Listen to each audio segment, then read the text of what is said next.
DeepMind uses deep learning to restore ancient Greek texts. A drug discovery system has been abused to create thousands and thousands of super toxic compounds. And Gary Marcus claims deep learning is hitting a wall. Welcome to ML News. It's Monday.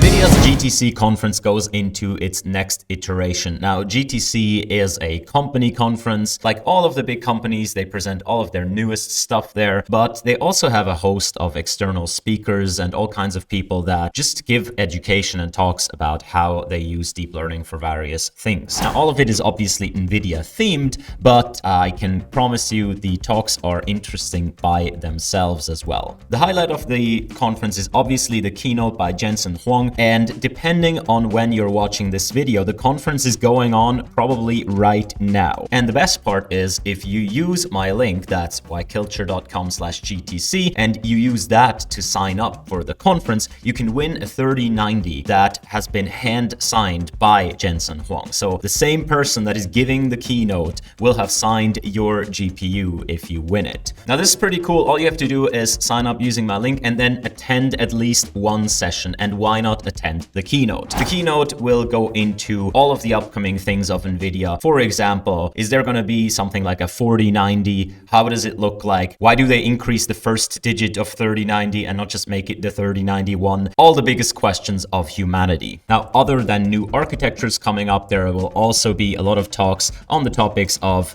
accelerated computing, autonomous driving, anything to do with computer vision, rendering, cybersecurity. Nvidia hardware now powers almost all of deep learning advances apart from some specialized vendors. So this is definitely a good place to look. Another thing I want to highlight is the Nvidia Omniverse platform, which is a high performance and really good simulation, physics, and rendering engine. This includes Pixar's universal scene description technology and can be used to do accurate renderings. And since synthetic data is such a big deal in recent times, this could really be something to accelerate your research if you are into simulated data transferring to the real world. It's pretty cool and a lot of things can be done with it. And no, the Omniverse isn't the metaverse per se, but there is a session that you can attend in GTC that talks about the metaverse and how to build virtual connected worlds. And as you can see, one of the speakers is the VP of Omniverse. So in the end, everything's somehow going to be together. There are even sessions called Connect with the Experts where you get one-on-one time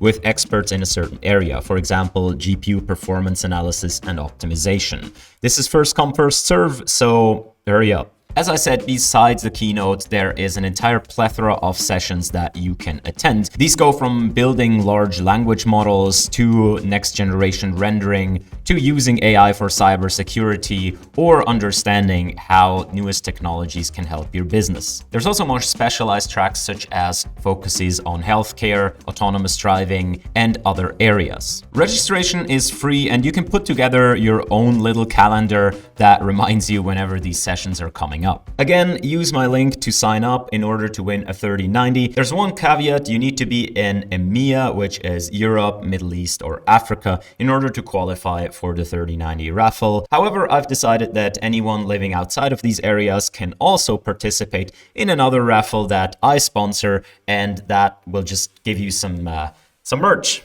So inside EMEA, you can participate for the 3090. Outside EMEA, you can participate for the merch. Now, if you are in either bucket and you want to be in the other bucket, I'm sure we're going to do stuff in the future where you can win to your heart's content. But for now, this seems the most fairest allocation of resources. And remember, you have to attend a session in GTC in order to qualify for the 3090.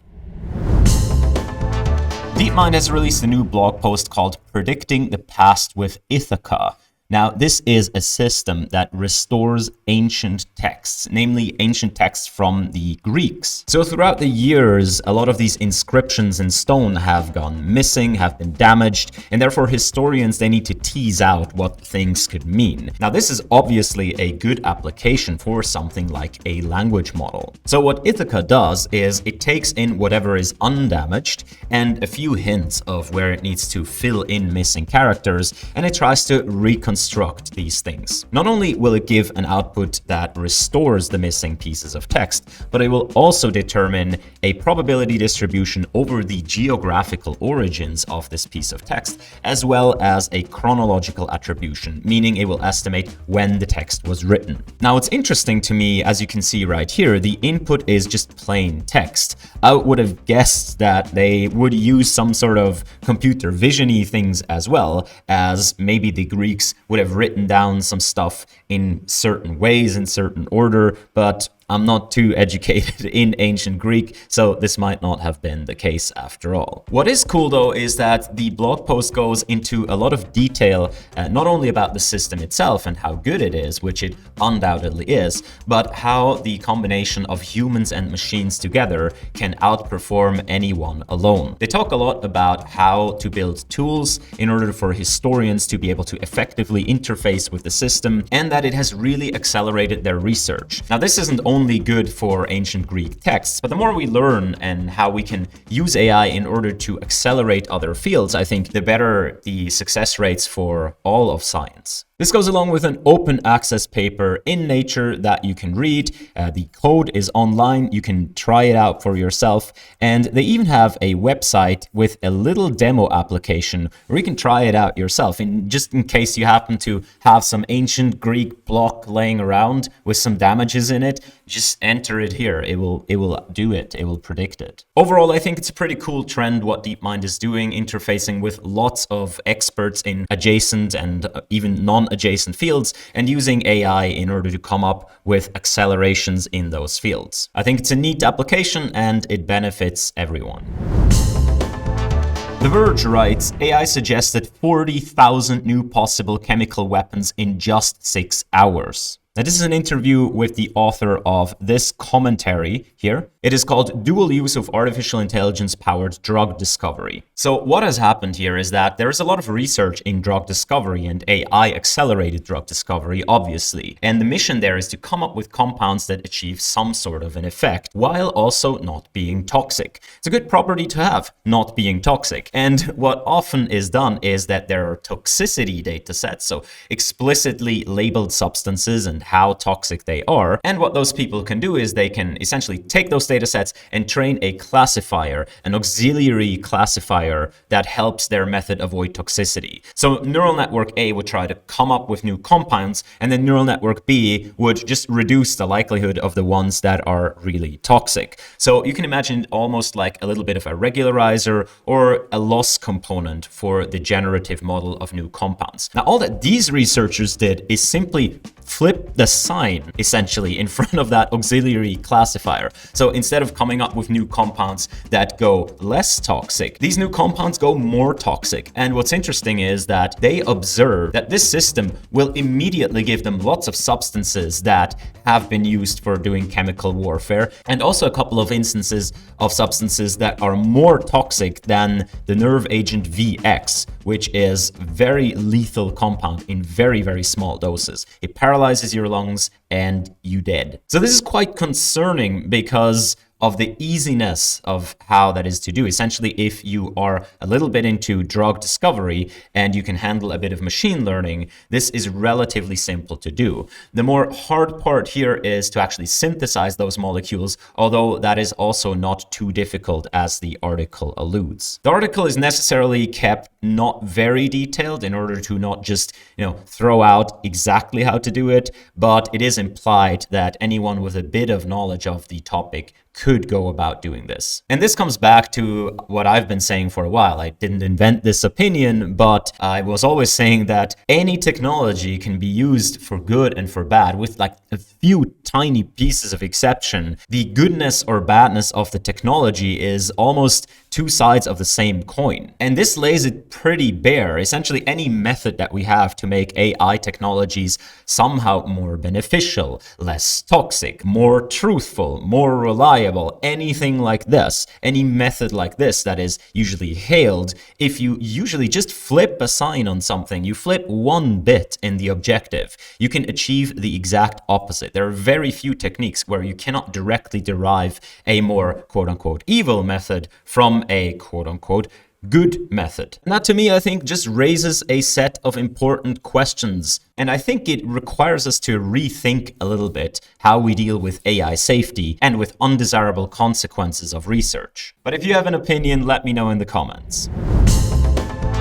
Gary Marcus writes in Nautilus, deep learning is hitting a wall. This is an essay, an opinion piece essentially by Gary Marcus, who is a longtime AI researcher and author and public persona. If you've been in AI for a while, you've certainly heard of him. He's usually pitched as a little bit of an antagonist to the current paradigm of just do deep learning and scale it up big. And this article right here lays out some of his arguments, but also ends on an optimistic note of the future of deep learning and its combination with symbolic methods. The core story thread of the article is Gary Marcus recalling people like Geoffrey Hinton being very pro symbolic methods and combining symbolic methods with neural networks, let's say back in the day. So symbolic methods, contrary to continuous or distributed methods, would be methods where you can explicitly manipulate discrete symbols. The extreme version of this would be things like logical systems or expert systems. Now these can get quite complicated in that you can have symbols which themselves are functions over other symbols, symbols that represent abstract concepts, and very complicated parameterized manipulation of those symbols. If you go to the other extreme, which is currently very popular,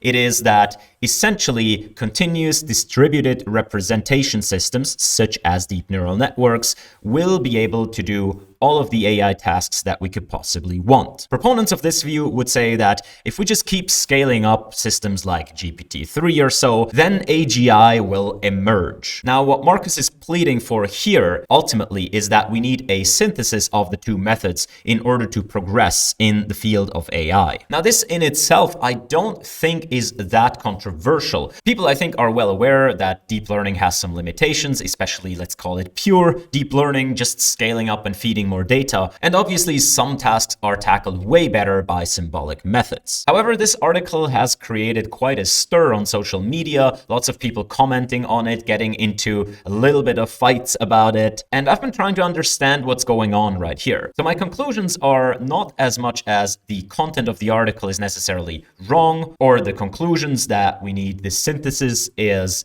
out of the ordinary. However, the framing is such that Marcus tends to be quite critical of the recent advances in the distributed systems, so in the deep neural networks, and what I think is unreasonably bullish on symbolic methods and their appeals. Now, as I said, the storyline goes very much with the development of Geoff Hinton, who at one point apparently has been more fusing symbolic methods with neural networks, and then somehow has transitioned into discarding symbolic methods more and more, saying that neural networks will essentially be able to do it all, to do reasoning, to do understanding, etc. Now, I think this itself is a little bit also of a one-sided framing of Geoff Hinton's views, but you can definitely see how Geoff Hinton is a strong advocate for neural systems and for distributed systems doing these things. And I have various points to make right here. I think one of the fundamental questions is that obviously we all know that for some tasks we need some kind of symbolic logical reasoning.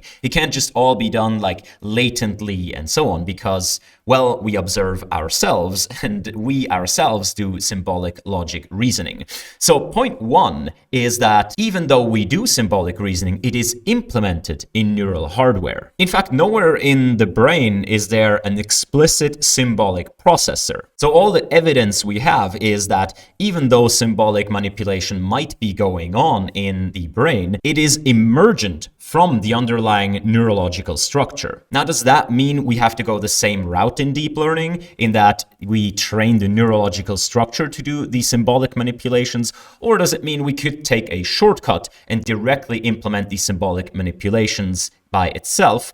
I don't know. I'm just saying the precedent is that everything in the brain, as far as we see, is implemented using a neural distributed architecture and not an explicit symbolic one. On the other hand, the brain obviously consists of super duper specialized parts, all interacting in very sparse and structured manners, and the current deep learning systems that we have are essentially very fully connected, very homogeneous systems, which are also very unlike the brain. So the argument only counts about half. The next thing is, and somewhat of an issue I have with symbolicists, or let's call it hybridists attacking deep learning, in that they tend to be a little bit too dismissive of the abilities of deep learning. And the example that often comes up is something like GPT-3. Now, obviously it's easy to go ahead and criticize GPT-3. It exhibits many failure cases, whether it represents a really bad therapist or it just invents facts out of thin air. But I think there wasn't really a person in the world that wasn't a little bit, at least, surprised by just how much it can do. Like, of course, in hindsight, you can always say, well, it's just a bigger version of GPT-2. Well, it just kind of recites its training examples. And I agree, it does. It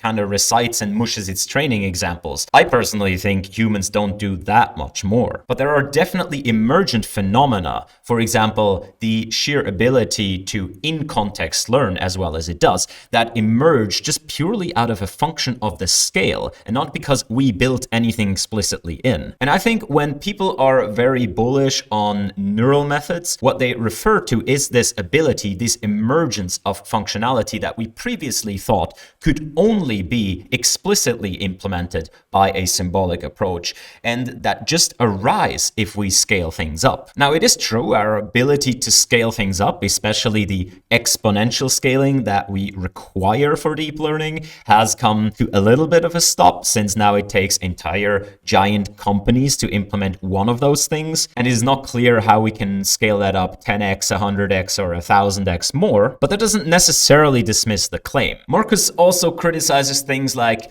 if GPT-3 has all these failure modes, then, be careful about wanting this in your self-driving car. And I think those miss a little bit what we're going for. GPT-3 is aimed to produce text as if it were found on the internet. And that's what you're getting. If people expect to get a truthful or factual or helpful answer out of GPT-3, that fundamentally misses what it was trained for. Now, if someone sat me in a car and said, this car was trained on driving like human drivers, and we filtered out all the human drivers that got into accidents, and it has really learned well how to replicate the human driving ability, then I'd be quite comfortable, because that's exactly what I want. I want the car to drive like a human would drive. So there's much less of a mismatch of what the thing is trained for and what I'm using the thing for. And therefore, I think at least half of the criticism leveraged here is not really applicable to something like self-driving cars. The other half is. And likewise, Marcus brings up the NetHack challenge right here as an example for how deep methods are still way behind symbolic methods, mentioning that in the NetHack challenge, the symbolic methods way outperformed the deep learning methods. By the way, if you don't know, NetHack is this little game that is largely text-based, or at least ASCII-based, and you have to do exploration, you have to do long-term reasoning, and so on. Now, what I find a little bit worth mentioning is that these symbolic methods that actually won, they are just handcrafted. They are, and I'm sure the neural methods to an extent are too, but the symbolic methods are just bots for the game. They just implement the game. They parse the messages. They list items they have. They have heuristics for battle, for doing anything essentially. Everything is hard-coded. This is the Boston Dynamics of NetHack. And I think that kind of misses the point of why we're trying to get deep learning to do these types of things. Because deep learning, they are largely more general methods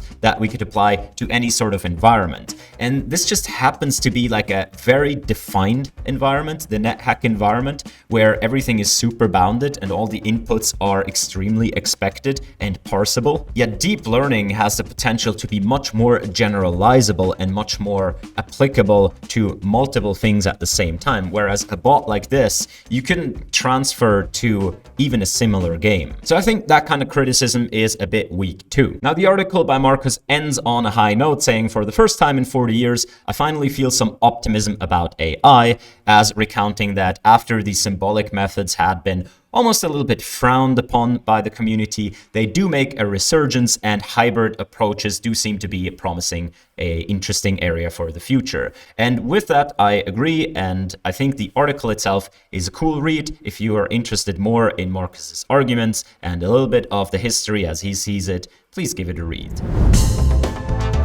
DeepMind releases GopherCite, which is a language model that supports its answers with verified quotes. This is a language model that will go out and search for information as you query it, and it will, first of all, base its answers on these citations, but second of all, also be able to actually serve you the citations. Now, this is not the first kind of its system. There have been other attempts at doing this, and this is just one in this iteration, but it is an interesting approach. These language models, they do tend to hallucinate a bunch of facts because there's always a conflicting interest between the language model objective and sort of the, let's call it, factual consistency. And if you go deeper, that is a mismatch between the model wanting to be grammatical, but also kind of good at reciting whatever is in the data. And so sometimes that leads to hallucinated facts. And this can be drastically reduced if you base whatever you produce on actual citations that exist somewhere. Now, this has advantages and disadvantages. Obviously, the advantage is you'll be more accurate on some of these questions.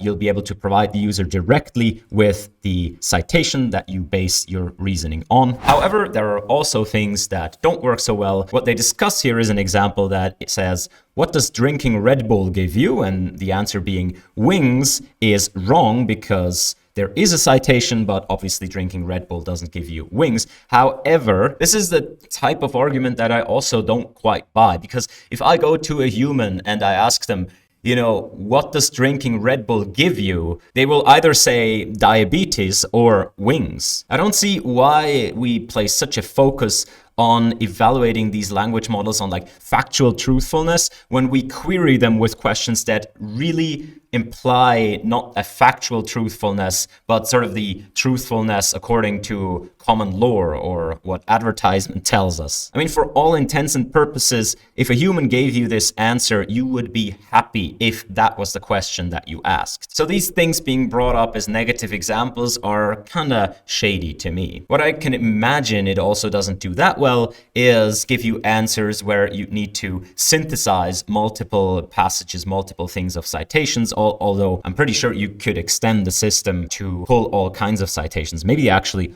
already do that. But the main focus really seems to be on going out, finding some citations that actually answers your questions and then gives you that. Another cool thing about these systems is that you don't need to encapsulate all their knowledge into their parameters at training time, so they can potentially even answer questions about topics they've never seen during training simply by you providing them with more external sources that they can query at inference time. So GopherCite was here able to answer questions about itself. So that's very cool.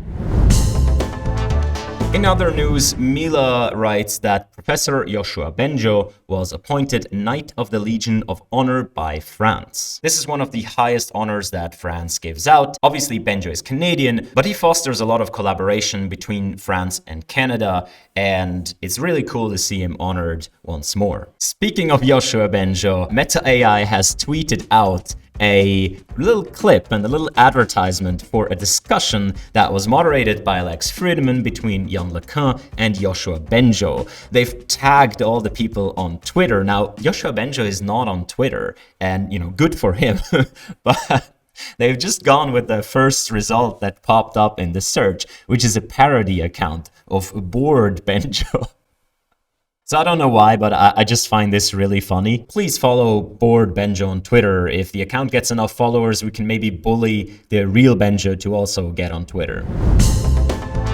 Andrew Main released a cool blog post titled "Building Games and Apps Entirely Through Natural Language Using OpenAI's Code Da Vinci Model." So this is essentially an exploration of OpenAI's Codex model that can take in natural language and produce code. And Andrew has used this to build various games. And it's pretty cool to see. For example, here is a minimal Legend of Zelda that was built using this input right here. That's it. That's the input. There are various other projects such as a Wordle clone, a matrix rain effect, tic-tac-toe, an image manipulation tool, and much more. What I find really interesting is that you can't really yet describe the application you want in natural language as a non-programmer would do, but you still very much have to speak like a programmer. Essentially, you have to write all the comments that go with your code, and the model will simply implement that stuff for you. So this might be an artifact of how it's trained and could definitely help programmers in the future. However, it also shows we're not quite at the point yet where a non-programmer could sit down and use one of these models to build an application. The U search engine has added a little tool that's called uWrite that helps you write stuff. So you input whatever you want here and you'll get out a text. And I thought we'll just make the title of this video be whatever uWrite outputs. So we'll go to the article about the toxic compounds. We'll just kind of copy the thing here. We'll paste it here. We want a title. Our audience is YouTube. We want a tone that is persuasive. Let's go. AI threatens biological arms race. Why not? Why not? Let it be the title. So if you want to try out uWrite, then go to u.com, search for how to write well. Currently U is in beta, so signups are free for now. I don't know for how long more.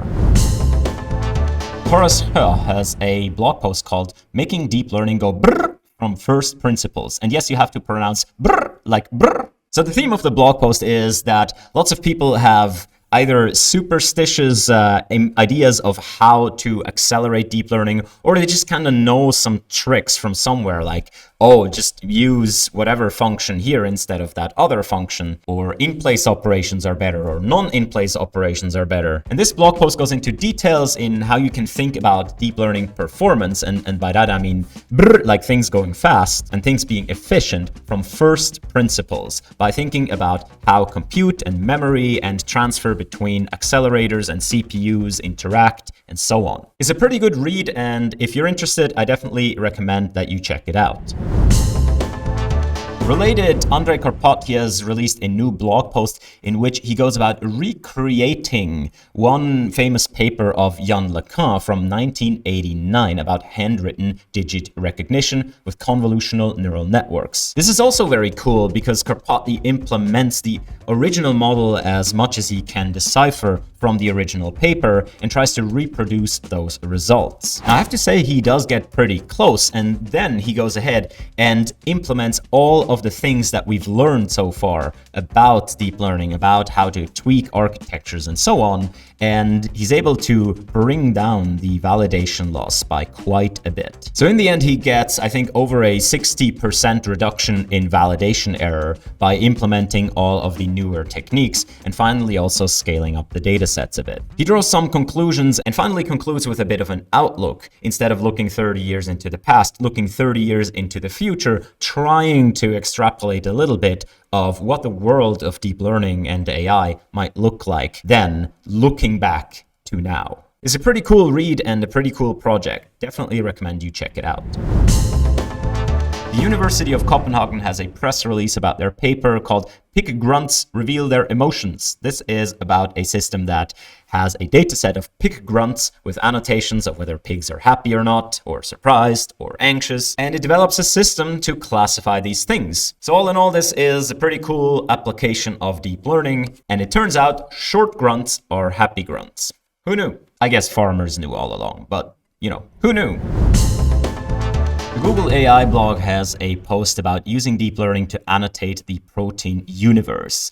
Now, whereas systems like AlphaFold have generated a lot of buzz, there are a lot of different tasks in the macromolecules, or more specifically, the protein area of biology. The one tackled here is the question of what kind of function does a protein have, and what domains within the protein exhibit those functions. So the paper is about recent advances by Google to build systems that would annotate such sequences and proteins with their respective functions and push the state of the art by quite a bit. Now for that, they use, interestingly enough, dilated convolutional networks, and they emphasize that a big part of getting this research to be successful is to actually also care for the implementation and the architecture, but also there's a big part in dataset preparation and really validating your approach, really making sure that what you do is effective and valid. It's a pretty cool read, and along with it goes a little bit of a website blog post, a little bit like a Distill article that is interactive, that you can read, and that contains some hands-on demonstrations where you can learn about the architecture, learn about the results, and explore a little bit by yourself. Jeff Atwood and John Carmack have made a bet. The bet is whether or not by January 1st, 2030, completely autonomous self-driving cars meeting level 5 fully self-driving specification will be commercially available for passenger use in major cities. In this instance, John Carmack is for and Jeff Atwood is against. Now I have to say, 2030 isn't that far away, and as Jeff Atwood points out, fully self-driving is a really hard problem. However, as other people point out, in some major cities, you're already available to call something like a robo-taxi, which doesn't seem to be too far away from what's needed, but that might just appear so, because again, the gap between driving in controlled conditions on terrain and roads that you know, where you have exact specifications of everything, and being able to handle most situations that a human driver would encounter anywhere at all times, that's a big difference. I'm not sure how this bet is going to turn out, that's why it's interesting, but I'm interested to hear your opinions in the comments.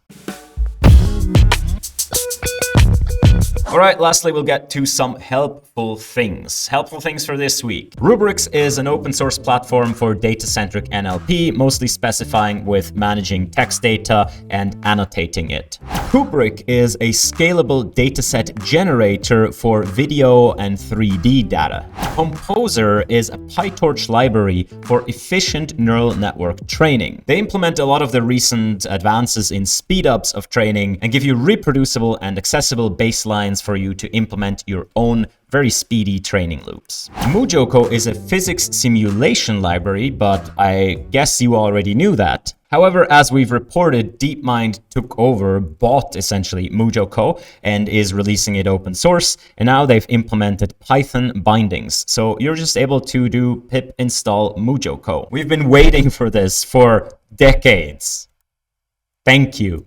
MCTX is Monte Carlo tree search in JAX. PADL, standing for Pipeline Abstractions for Deep Learning, is a deep learning library that, in its own words, makes working with deep learning models intuitive, simple, and fun, and it is entirely cross-compatible with the entire PyTorch and Scientific Python ecosystem. Did It Spill is a library for PyTorch that checks if you have any test samples that were in the training set. Speaking of PyTorch, PyTorch releases version 1.11 with the addition of torch data and functorch. Now these things have been brewing for a while, but it's pretty cool to see them added to the library. Torch data is a library, a bunch of functions that make it really easy to do various dataset loading, composing, and transforming things directly in the data loading pipeline. Whereas functorch is a library that adds composable function transforms to PyTorch, a little bit in the flavor of JAX. So definitely check out both. Alright, that was already it for the helpful things and ML News. This episode is already way too long. Thank you for sticking around.